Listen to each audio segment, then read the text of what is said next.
يقول سبحانه وتعالى: فاتقوا الله ما استطعتم. ويقول سبحانه: إن للمتقين مفازا. اللهم يا ربي اشرح لي صدري ويسر لي أمري واحلل عقدة من lisani yafqahu qawli. Ndugu wapenzi katika imani, nichukue fursa hii kumshukuru Allah subhanahu wa ta'ala.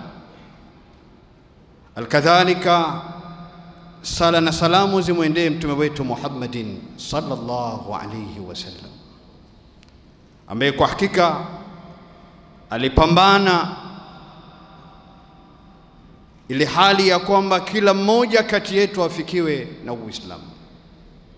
Ndio maana ukiitazama historia, mtume paka anaondoka ndani ya mgongo huu wa ardhi, katika yale mabara makuu matatu ya kiulimwengu, yote alifikiwa na Uislamu.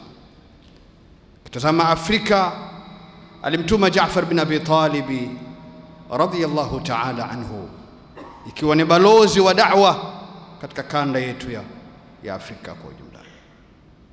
Lakini tazama Suhaib bin Sinan ar-Rumi, ni sahaba ambaye anatokea Roma, ambapo kijiografia ni katika miji ya Italia, anatokea maeneo mabara ya Ulaya. Kabla ya nipende kugusa moja mwa tukio la kihistoria, tukio ambalo lilileta taswira kwa ile jamii ambayo iliyofanya tukio la namna hii. Wanaisraeli walipoona ya kwamba Musa hapendelei kuoga pamoja nasi, wakasema maneno, innama bihi aibun, bila shaka atakuwa na dosari katika mwili wake, au bihi afa, au ana janga lolote, au anabusha, na ndio maana hataki kuoga nasi. Lakini Allah subhana alitaka kumwepusha mja wake na kumtakasa katika lile ambalo watu wanamtuhumu nalo, katika ile hali ya kumkashifu na kumpotezea heshima yake. Siku moja mtume huyu wa Allah alienda maeneo ya fukwe ya bahari ili aweze kuoga. Akatazama haoni yoyote katika jamii pale, akajiona yupo ni mpweke, anaweza akaoga. Akavua nguo zake na kwenda kuoga, kujimwagia maji. Lakini nguo zake wada ala hajarin, hizi nguo zake alizihifadhi juu ya jiwe. Fahaba rihu, hatimaye upepo ukavuma ukasukuma lile jiwe na nguo. Mtume Musa anatoka baharini, anatoka kwenye maji kufukuzia nguo zake. Watu wanamuona, kumbe mtume wa Allah hana dosari katika maumbile yake, wala lile lisemalo ya kwamba anabusha sio mwenye maumbile ya namna hiyo. Qur'ani ikasema, ya ayyuhalladhina amanu la takunu kalladhina adhaw Musa, enyi ambao mlioamini msiwe mfano wa wale ambao waliothubutu kumuudhi mtume wa Allah, mtume Musa alayhi salatu wassalam. Alipatapo kuambia mwenyewe Musa, lima tu'dhunani wa kad ta'lamuna anni rasulullah ilaykum, kwa nini mnaniudhi hali ya kwamba mwajua wazi ya kwamba mimi ni mtume wa Allah, nimepatapo kutumwa kwenu.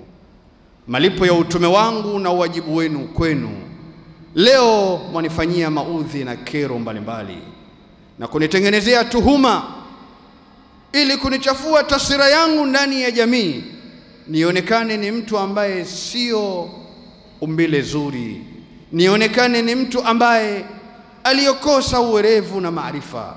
Ya nini haya yote ndugu zangu? Kisa hichi kitusukume kuunda Muislamu anatakiwa ajiweke mbali an idha'i biibadillahi salihin, achunge asije akawaudhi watu ambao ni waja wema wa Allah subhanahu wa ta'ala, kwa kuwa humjui aliyopo ana nafasi gani mbele ya Allah subhana. usije ukamfanyia madhila na matatizo mbalimbali, hatimaye mbele ya Allah ukagharimu maisha yako kwa yale uliyofanya kwa ndugu yako. Ndugu yangu katika imani, tuna ushuhuda wa wale ambao waliotutangulia namna gani walipopatapo kuwafanyia madhila. Tazame Ubaidillah bin Ziyad. Ubaidillah bin Ziyad alitoa oda ya kwamba Hussein ibn Ali radhiyallahu anhuma jamia atakikana auawe kwa kuwa ipo mbali na uongozi wa Yazid bin Muawiya. Subhanallah. Oda hii ilimgharimu maisha yake. Faha huwa Ibrahim al-Ashtari. Ibrahim al-Ashtari naye anakuja kumshambulia na kumuua. Huyu kinaletwa kichwa cha Hussein ibn Ali radhiyallahu anhuma jamia, anaenda na kipindua kwa fimbo. Subhanallah. Mmoja katika masahaba wa Mtume anashangazwa, ni nani huyu ambaye amethubutu kumuua mjukuu wa bwana Mtume sallallahu alayhi wasallam? Alam ya'lam innahu min ashbahihim bi rasulillah sallallahu alayhi wasallam. Walishindwa kufikiria ya kwamba huyu ambaye wamuuaye leo hakuna mtu aliyofanana naye zaidi Mtume kama Hussein ibn Ali. Tafsiri na dhana ya maneno haya kana kwamba kumuua kwa Hussein sawa sawa umeshiriki kumuua Mtume Muhammadin sallallahu alayhi wasallam. Namna gani alivyokuwa anakipindua kile kichwa. Waha huwa al-yawm, hatimaye leo naye chaletwa kichwa chake msikitini. Watu wapo msikitini kama nasi tulivyo. Fakharajat hayyatun tas'a, hatimaye alitokea nyoka atokapo. Fadakhalat fi man kharai Ubaidillah, hatimaye anaingia ndani ya tundu mbili za Ubaidillah. Aingia tundu moja alafu atokea katika tundu ya pili. Masahaba na hadhira waliopo pale wakasema jaati wa fa'lati, amekuja na amefanya ya kuyafanya, hatimaye ametoweka. Ya nini haya yanamkuta? Yatokana na kitu gani? Ni yeye ndiyo yule ambaye aliyotoa oda ya kuweza kupoteza maisha ya Hussein ibn Ali radhiyallahu ta'ala anhu. Chunga, ni nani ambaye unayemfanyia maudhi katika maisha haya? Yawezekana huyo unayemuudhi leo hujui mahusiano yake baina yake na Allah.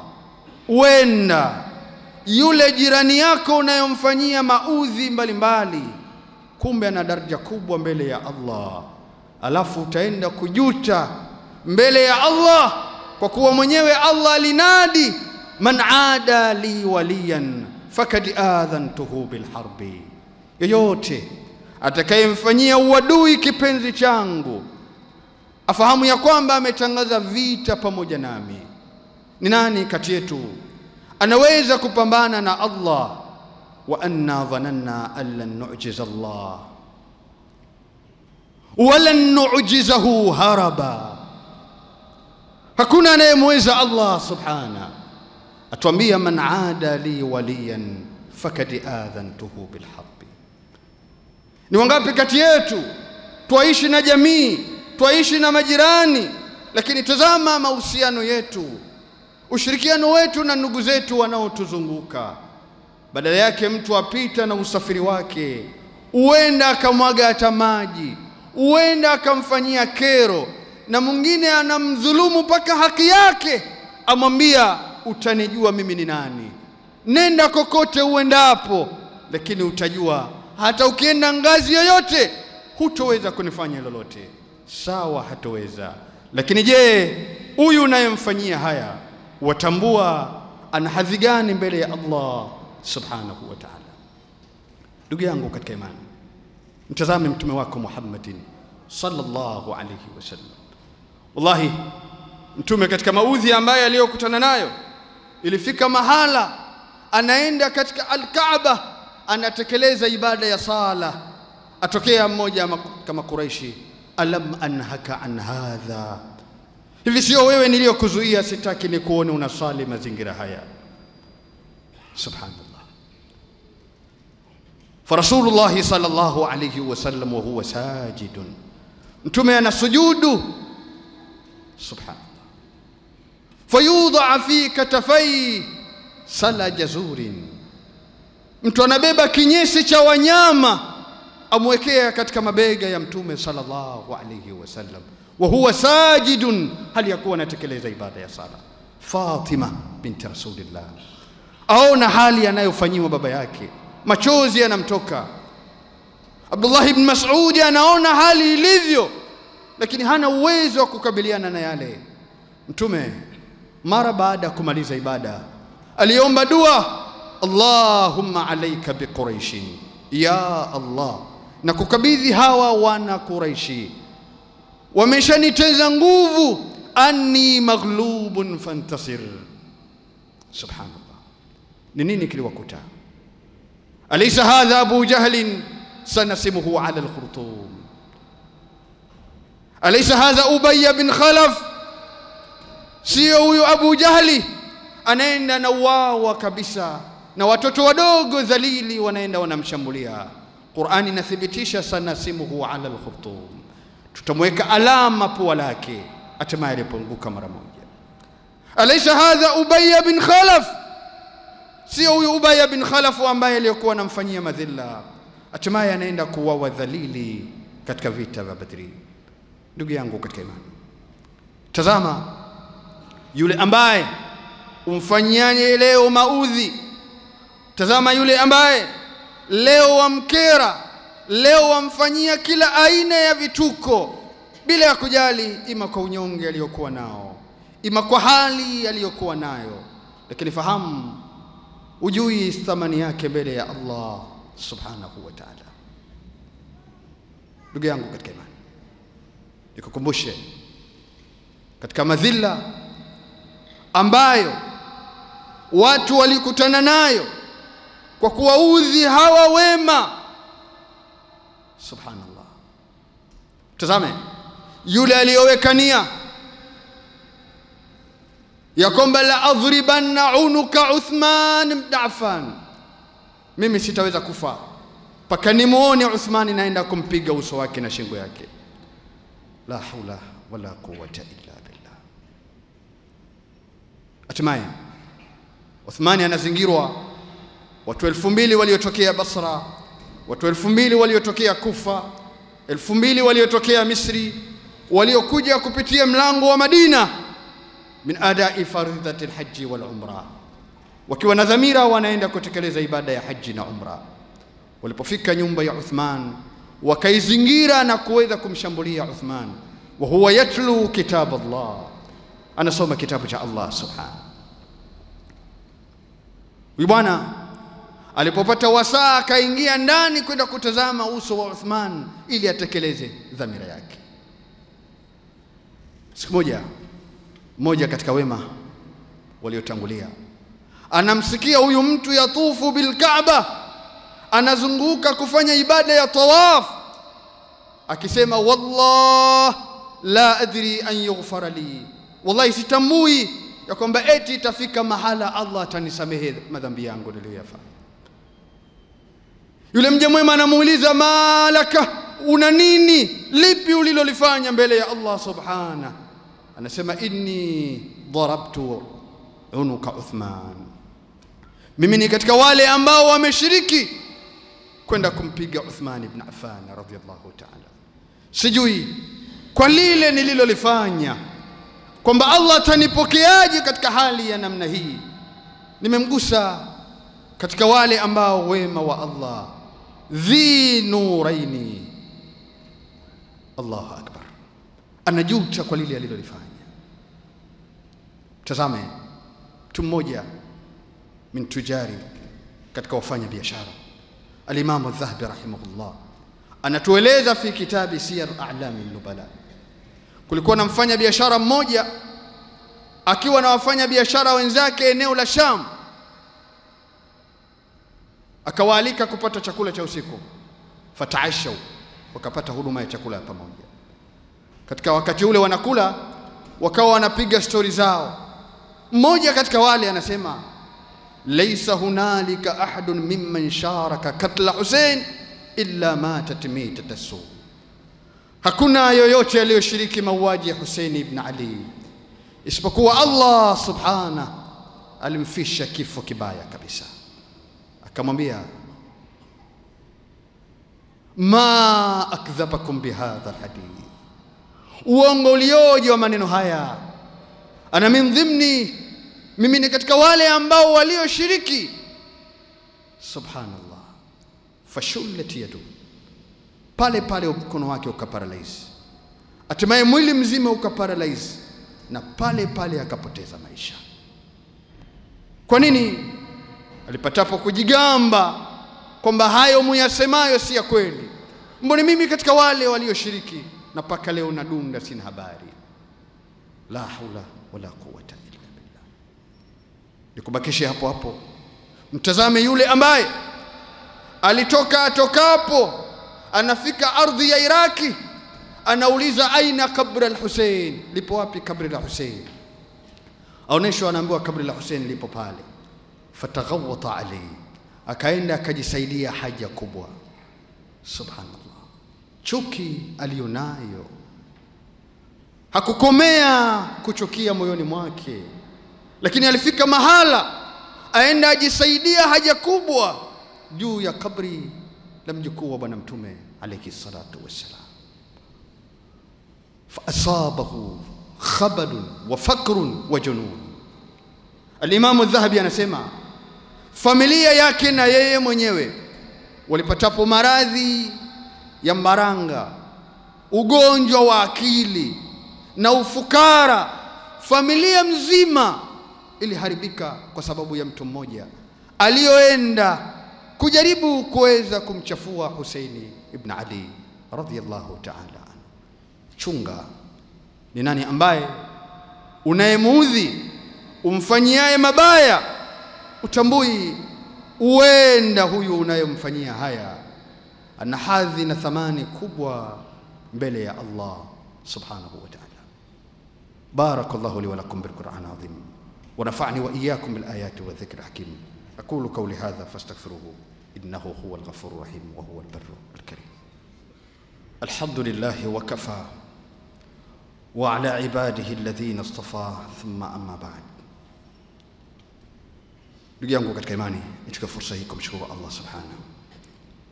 Sala na salamu zimwendee mtume wetu Muhammadin sallallahu alayhi wasallam. Nikutake wewe pamoja nami katika jambo zima la kumcha Allah subhanahu wa ta'ala, tukiwa katika muendelezo wa khutba, kuchunga ni nani ambaye umuudhi na umfanyiaye mabaya. Uenda yule unayemfanyia maudhi ni katika waja wema wa Allah subhanahu wa ta'ala. Ndugu yangu katika imani, unaweza ukafikiria ya kwamba kumuudhi mja wa Allah labda tu kwa kumtukana, labda tu kwa kufanya moja mbili tatu, lakini kuna mja wa Allah ambaye ni bora, khairu fi hadha albashar, fi hadhihi al-umma, katika umma huu kuna mtu aliye bora na hakuna zaidi ya bwana mtume sallallahu alayhi wasallam. Katika kutomuudhi kwake ni kuheshimu mafunzo yake, na katika kumuudhi kwake ni kuyafanya na kudharau yale ambayo aliyotufunza na kutuelekeza. Al-Imam Ibn Kathir rahimahullah anatueleza fi kitabihi Al-Bidaya wa Nihaya, kulikuwa na mtu mmoja katika ardhi ya Sham ambapo anaambiwa umuhimu wa kupiga msaki, na nyinyi wenyewe mnafahamu, laula an ashukka ala ummati la amartuhum bisiwaki fi kulli salah wa fi riwaya inda kulli wudu. Kosa kuonelea uzito kwa umma wangu, ningewaamuru wafuasi wangu kila mara na kila pale ambapo watiapo udhu au pale wanapotaka kusali wahakikishe kwanza wanapiga mswaki. Mmoja katika wema amwambia umuhimu wa kupiga mswaki huyu bwana. Huyu bwana anasema, yani mimi adaudan ala fami, nichukue mti hasa niweke mdomoni mwangu, mimi uwa mti huo naweka katika sehemu yangu ya haja kubwa. Alichukua mswaki akaweka sehemu yake ya haja kubwa. Subhanallah. Apewa mafunzo ya bwana mtume sallallahu alayhi wasallam, adharau, aona yale ya kwake ndiyo yenye maana na tija kuliko haya anayopatiwa.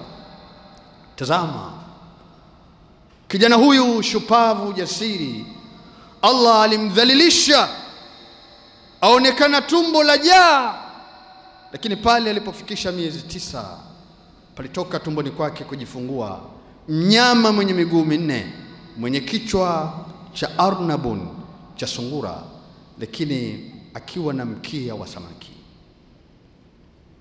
Mwanaume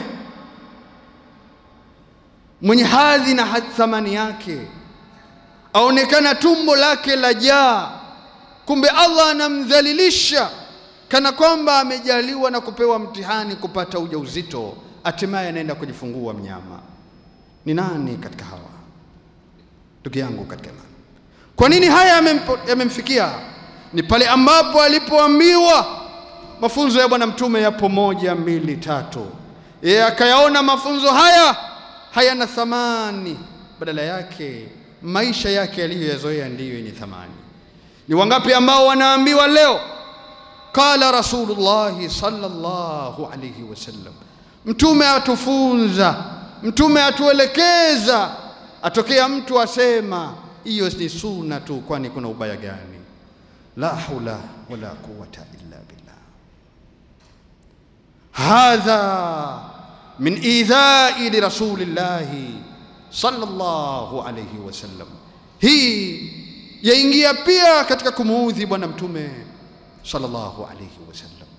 Ndugu yangu katika imani, tazame mmoja katika wafalme, al-Imam Dhahabi anasema, arada malikum min muluki zaman an yatanazzah, alitaka kwenda kutembea, akaliona wingu limetanda juu.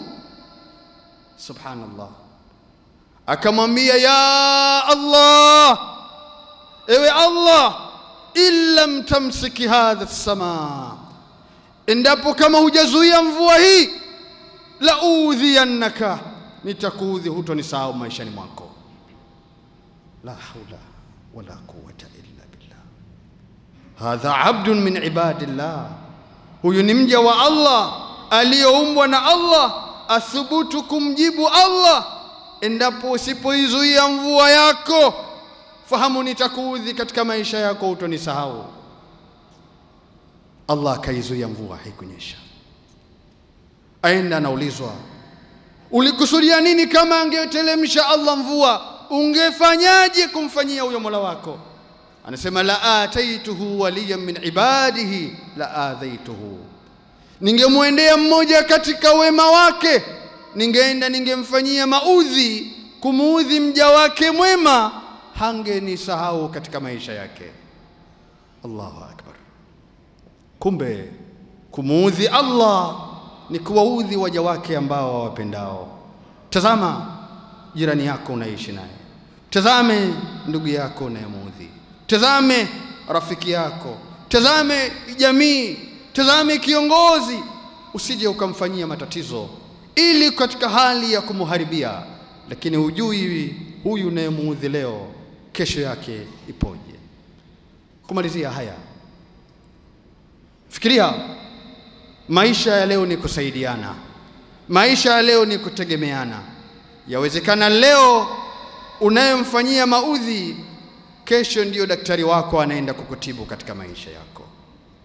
Uenda huyu leo ambaye unayemfanyia madhila na kumvunjia heshima na adabu, uenda kesho ndiyo mtawala wako anayekuongoza. Tuna mifano iliyo hai. Mtazame watoto wa mzee Yakub alayhi salatu wassalam, namna gani walivyokuwa wanamfanyia maudhi ndugu yao Yusufu alayhi salatu wassalam. Hatimaye yule waliotaka kumuua jana, leo ndio wanamjia kumuomba msaada. Awakumbusha, je, mnakumbuka mlioyafanya kwa Yusufu na nduguye? Wanamwambia ya kwamba wewe ndiyo Yusufu Sema ndivyo, mimi ni Yusufu wa hadha akhi. Tazama, yule waliomuudhi jana, waliomfanyia mabaya, leo ndiyo kiongozi wao. Unafikiria nini yule ambaye aliyomfanyia uadui jana, leo ndiyo kwake wakimbilia kutaka msaada? Nini atakufanyia katika maisha? Tazame mtume wa Allah, mtume Yunus alayhi salatu wassalam. Mtume Yunus alayhi salatu wassalam ilikuwa amepokea maelekezo kutoka kwa Allah ya kwamba ndani ya siku 3 zijazo Allah ataleta gharika kwa waja wake. Akaenda akatangaza taarifa hii. Ndugu zanguni, Allah amenifikishia ya kwamba atakuja kuangamiza umma. Kila mmoja kati ya wale walirudi kurudi kwa Allah kumuomba msamaha. Kila mmoja ajitathmini, nini nimemuudhi Allah, amuomba msamaha makosa yake. Zikapita siku 3, Allah akazuia adhabu, haikutokea. Mtume Yunus anajua uongozi wa Iraki ulivyo. Yoyote atakayesema na kubainika ni muongo, illa kutil, huwa na uwawa na kupotezwa maisha. Akasema, leo nimesema maneno haya, leo siku ya 3 na Allah hajaleta gharika ile, wacha nikimbie asija kunikuta madhila. Atoka katika ardhi ya Ninawa, anaenda anavuka, anaenda katika chombo. Wale mabwana wanamjua, wanampakia ndani ya kile chombo. Allah subhanahu wa ta'ala akaleta ya kuleta, hatimaye Allah akamtosa pale. Mimi sizungumzie engo hiyo, bali mara baada ya kutemwa na huyu mnyama samaki, akakaa katika mti ule. Hatimaye apita kijana anachunga mbuzi, anachunga wanyama. Yunus anamuita huyu kijana, mimman anta, watokea wapi wewe? Anasema, min qaumi Yunus, mimi natoka kwa wale ndugu zake Yunus ibn Matta. Akasema, kama ndivyo faballigh alayhim salam, kawasalimie sana, kawaambie umepatapo kukutana na Yunus ibn Matta na ya kwamba na wasalimie. Huyu kijana anamwambia, ikiwa wewe ni Yunus ibn Matta, wafahamu mfalme ya kwamba yeyote atakayebainika ni muongo huwa anauawa. Jamii ya wana Iraki wanajua ya kwamba Yunus tayari ametoswa baharini na tayari amepoteza maisha. Leo wanaambia nikawaambie nimepatapo kumuona Yunus, wanitakia nini mimi? Hebu nipe ushuhuda wowote. Akawaambia, unauona huu mti huu utakutolea ushahidi. Unaliona hili eneo litakutolea ushuhuda. Akasema, hapana. Murhuma, hebu viamuru pindipo nitapotakikana ushahidi. Akamwomba Allah, ya Allah, wewe mti endapo kijana atakiwa ushahidi, naomba mtolee ushuhuda. Na wewe ardhi, endapo kijana anapotakiwa ushuhuda, mtolee ushuhuda wake. Arudi kijana nyumbani kwake, awasalimia wazazi wake, awapa faraja, nimepatapo kumuona Yunus, na hata hivyo anawasalimia. Kila mzazi na ndugu wanashangaa. Leo wayaropoka maneno haya Yunus huyu aliyouawa, wayazungumza haya. Mbona ujitakii mema maisha yako? La haula wala quwwata illa billah. Walinzi na vikosi vya ulinzi na usalama vyasogea kuja kumsikiliza kijana, wasemaje? Anasema, nimekutana na Yunus, hata hivyo anawasalimia. Ndugu wanasema, tushampoteza ndugu yetu, na kama mniamini, hebu tondokeni nikakuonesheni nilipomuona. Wanaenda wanamchukua mfalme, wanaambatana naye. Wanafika pale, wanasema, yu wapi Yunus ibn Matta? Anasema, muulizeni mti ule. Amuomba, ya Allah, na kuomba mti utoe ushuhuda na wewe ardhi toa ushuhuda ya kwamba nilipatapo kumuona Yunus ibn Matta. Hatimaye ardhi na mti vinathibitisha ni kweli kijana alipatapo kumuona Yunus ibn Matta. Allahu akbar. Mfalme anavua joho lake, anamsimika kijana, asema ya kwamba wewe unastahiki kuwa mtawala kuliko mimi niliyopo hivi sasa. Kuanzia sasa kijana, wewe ndio mfalme wa Iraki, nami nimekuwa raia. Tazama, yule mchungaji leo amekuwa ni mtawala, na yule mtawala amekuwa ni raia wa kawaida. Kulillahumma malikal mulki tu'til mulka man tasha wa tanzi'ul mulka mimman tasha. Tazama, umfanyia leo adui, uenda kesho ni mtu aliyo bora na ni mtu atakayekusaidia. Allahumma salli ala Muhammadin wa ala ali Muhammadin kama sallaita ala Ibrahim wa ala ali Ibrahim. Allahumma barik ala Muhammadin wa ala ali Muhammadin kama barakta ala Ibrahim wa ala ali Ibrahim innaka Hamidum Majid. اللهم لا تدع لنا ذنبا إلا غفرته ولا مريضا إلا شفيته ولا عسيرا إلا يسرته ولا دينا إلا قضيته. اللهم اغفر المؤمنين والمؤمنات والمسلمين والمسلمات الأحياء منهم والأموات وأقم الصلاة.